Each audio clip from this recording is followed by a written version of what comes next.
I remember growing up in central Illinois, and I remember we had a neighbor.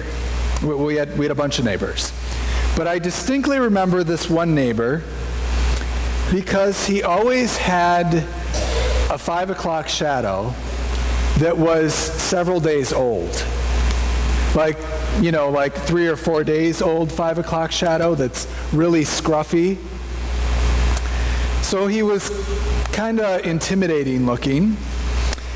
And he always had an El Camino in his driveway. Anyone remember El Caminos? Yeah.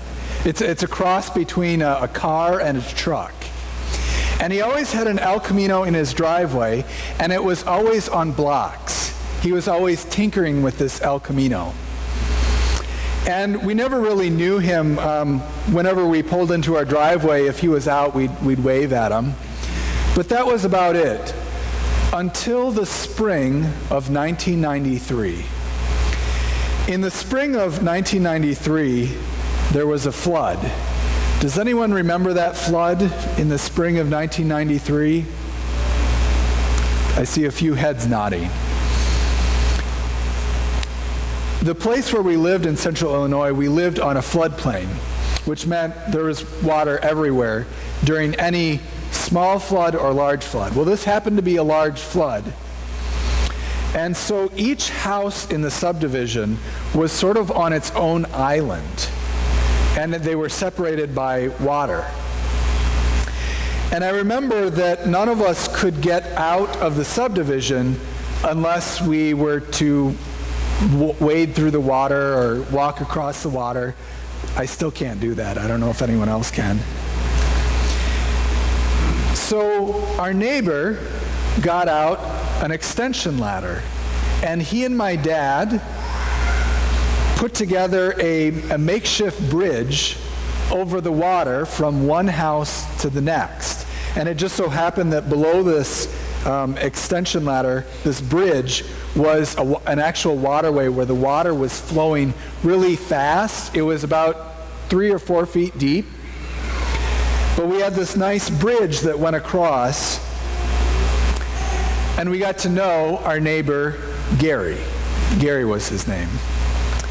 Because without him, we weren't able to get off of our island, if you will.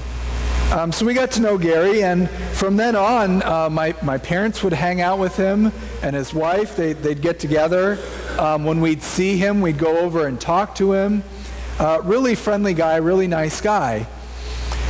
But without that flood, we probably wouldn't have known him that well.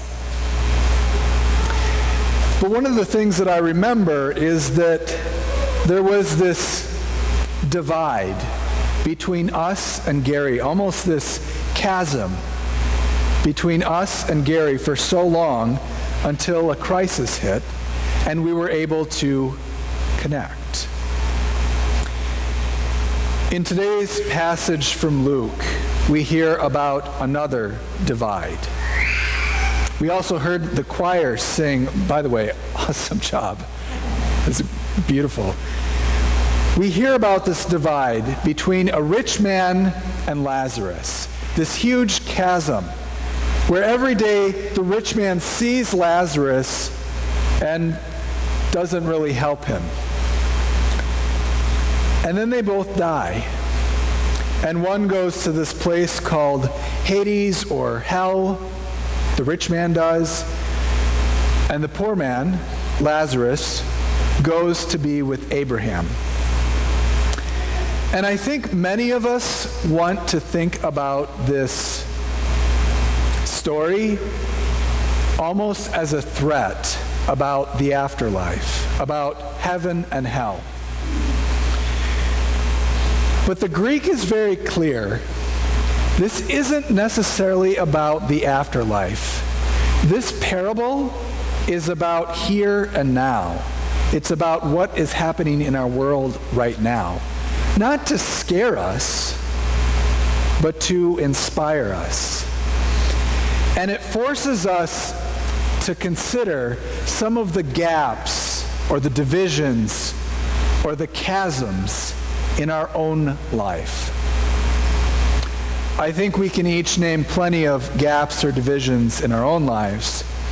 Maybe it's the racial divide in America right now. Maybe it's the divide, like in the story, between the rich and the poor.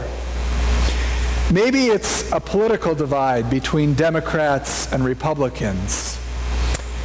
Maybe it's a divide between the older generation and the younger generation. Maybe it's a divide between Muslims and Christians. Maybe it's a divide between churchgoers and non-churchgoers. Maybe it's a divide between Catholics and Lutherans. But whatever those divides are, this story invites us to find ways to overcome those divides, to overcome those gaps, and create connections. I think one thing that's very interesting about this story, and interesting about any divide that we may experience, is it's easy to create an us and them mentality. But one of the unique things about this story is that the rich man, rich people usually are rich, famous, and powerful. They have a name. But in the story, it's reversed. The rich man doesn't have a name, but it's the poor man who has a name, who's given a name, Lazarus. So we have these two characters, Lazarus and the rich man. But what's unique is that both of them are called children of Abraham. It turns out, no matter what divide you stand on one side or the other, we are all children of Abraham. We are all children of God. And so as we think about those gaps or divisions in our own lives, sometimes it can be easy to stay on one side and not cross over. And we think that there's no way of overcoming those gaps in our lives. Until we think more about this parable and we realize the person who's telling this parable is Jesus, the one who even helped us overcome the division or the gap between life and death. The one who overcame the gaps between the rich and the poor. The one who overcame the gaps between the hungry and those who were well fed. The one who overcame all gaps, even life and death, and literally crossed those divides. Through the cross, our God bridges those gaps and divisions in our world today. Our God even helps bridge those gaps or divisions in our own life. As I think about some of the ministries here at First United, there are way too many to name. But many of those ministries bridge gaps. They seek to literally cross the gap. I'm thinking about this coming Sunday as we bridge the gap with our Burmese refugees and walk alongside them to help them feel more at home. Something as simple as a rice cooker or toilet paper, items that can help people bridge that gap from one country to another. I think about our Tanzania committee. We're meeting this week, and one of the things that our Tanzania committee often does is we bridge the gap between Wisconsin and Tanzania. That's a huge geographical gap, but we bridge that gap through our relationship and our partnership with the Tanzania diocese. You can buy coffee that goes to support farmers in Tanzania. You can pray for and support other people just like yourself who live in Tanzania. I think about Table Talk as well. Last week we had Heidi who talked about Sheboygan County interfaith organization, and gaps in our own community. Next week, we're having Tutuwa and Kathleen from Catholic Charities talk about the Burmese refugees and ways that we can help, ways that we can bridge the gap. This week, we're having Deaconess Deb. I'm not sure what gap you're going to bridge. You'll have to come and find out. We have so many ministries here at First United that overcome and bridge those gaps in our lives.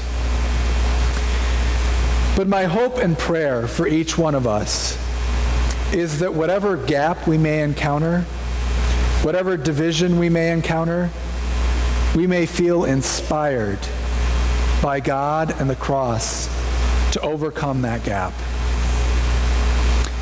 And before I finish, just like to mention that good morning that Carol mentioned. It's a great way to bridge that gap with the people sitting right next to you in the pew, to simply say a word of good morning and an introduction.